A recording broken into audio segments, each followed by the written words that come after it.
Right. I think before I draw a line under my Rigsthula series, there's an important debate, discussion that needs to be had, can't be avoided, that needs addressing, and that is the white supremacy. Now, it's easy to see and read that Rigsthula as a story endorses the arrogance of man and the mandate of white supremacy. I mean, at the lowest tier, at the slave caste of mankind, you've got dark-skinned people, which is awful. And what the nobility are described as white-skinned, blonde hair. I mean, it's the Aryan master plan, and it is very easy, requires little thinking to go, yeah, there we go. If this is what Heimdall is stating has to be, then it's ordained by the gods that the white man is the supreme being on earth, and that the dark-skinned man is slave and should be subservient to any other class of humanity. And obviously we've got a massive example of this if you just look at the Nazi Party and the mandate followed and preached by Hitler during World War II, and the bastardization of the runes put to their use, which, I mean, I'm grateful that I do not live in America, but obviously Trump and his party have used those Nazi symbols and are endorsed by white supremacy. Now, putting the Nazis aside, I mean, I want to go to my main reason for making this video, is to talk about sort of probably the more recent, should we say, white supremacist guru, I don't know, mouthpiece of hate, which is Stephen McNallen, who I believe founded the American Dolly Sartre Folk Assembly, and having been made aware of him by a video by Ocean Keltoy, which I highly recommend watching. I recently watched a Steve McNallen video, the one mentioned by Ocean Keltoy, to better understand the agenda of McNallen. Now, I think what I will say is, if you want to go watch them, they're on YouTube. I mean, I only watched the one video, so I'm only going to talk about that video and the fact of the message he preaches currently on Twitter and that. He speaks, I'd say, quite eloquently, quite calmly. He's not a, we the white man. He's more sort of, he'll talk about Jung and psychology, and comes across quite reasonable, I feel. I hate to say it, I mean, he comes across as reasonable, and I can easily imagine that there are a lot of people that will be taken in by his presentation. I mean, you watch the video and it sounds, well, yeah, I can see what you're saying there. And then you start seeing the racist undertones that are not very subtle. And it's not good. It's not good. Now, obviously, his message, his current message, his preaching is that the existence of our race is non-negotiable. which on its own, I mean, fair play, that is a decent statement. I'll be one person to say the existence of our race should be non-negotiable, but I'm talking about the human race as a whole. Whatever part of the world you're from, your existence should be non-negotiable. I'll go one better and say I hope and wish sincerely and dearly, and perhaps it's the challenge that lays before us, is how good a person can anyone be. That the ideal state is to live in peace and harmony. I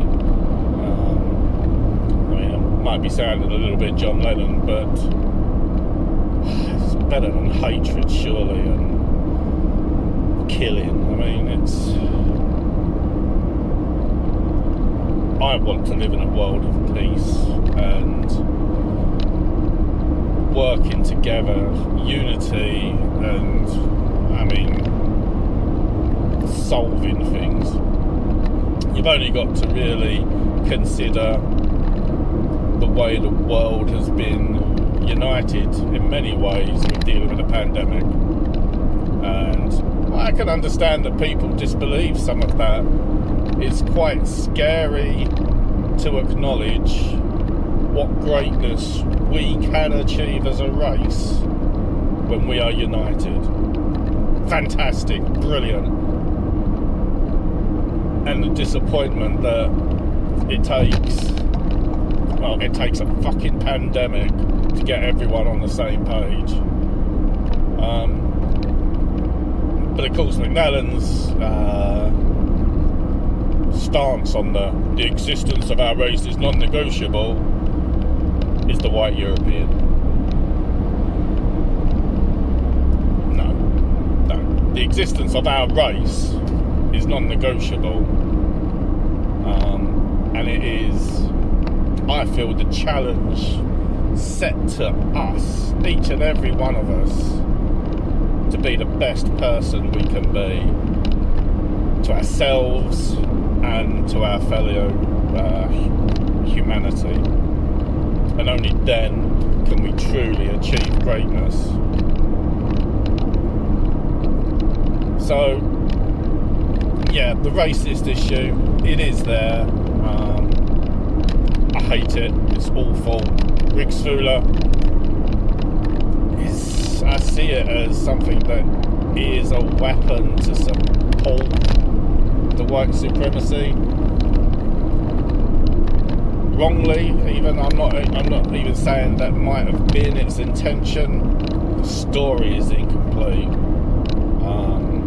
and it pretty much, what is documented, sort of pretty much goes from the classes of men and the racial hatred that indicts to the arrogance of mankind, and sort of learning how to use the runes better than the gods.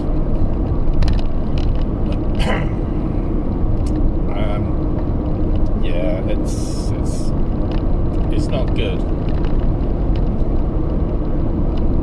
So McNallen and the Sartre Folk Assembly, I mean, they're dangerous people.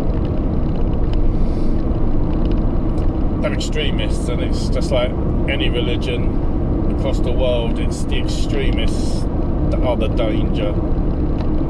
Don't get sucked into it if you can. I mean, at the end of the day, we are all free to choose what we choose to believe and how we act upon that.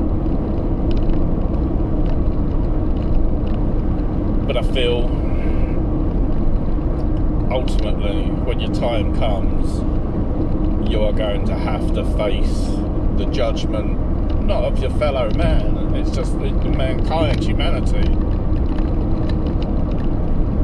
It's the gods that are going to judge you, and if you can go before them when your time comes and go, I did the right thing, or I'm proud of what I did, or I don't know, I turned your words into this to achieve goals that satisfied my needs rather than the needs of your community, and you can live with that, then you've got to endure that. That's whatever your fate is going to be. I don't claim to speak for the gods. I might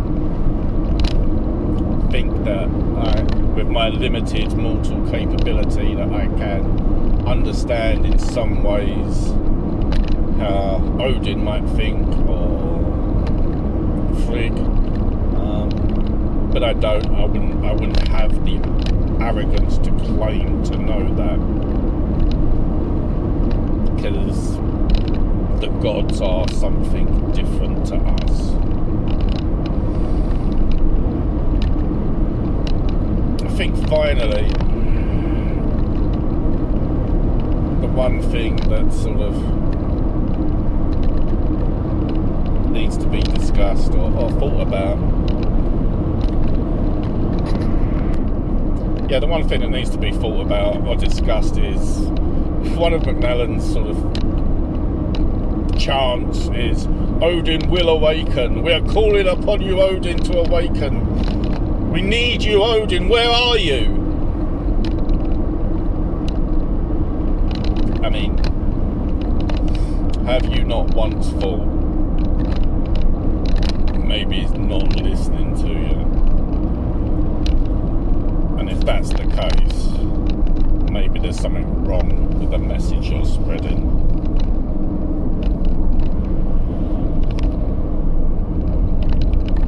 There's plenty of people who reach out to and are reached by the All-Father. And if he's not reaching out to you, I think that says a lot. But no, you carry on with your program of hatred and white supremacy. You don't, it's just...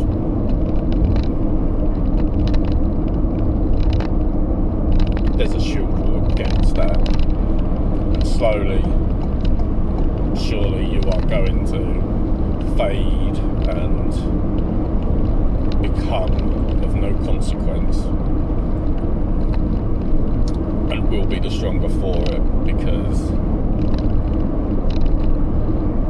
we took the challenge and did what we could to make the world a better place, free of hate.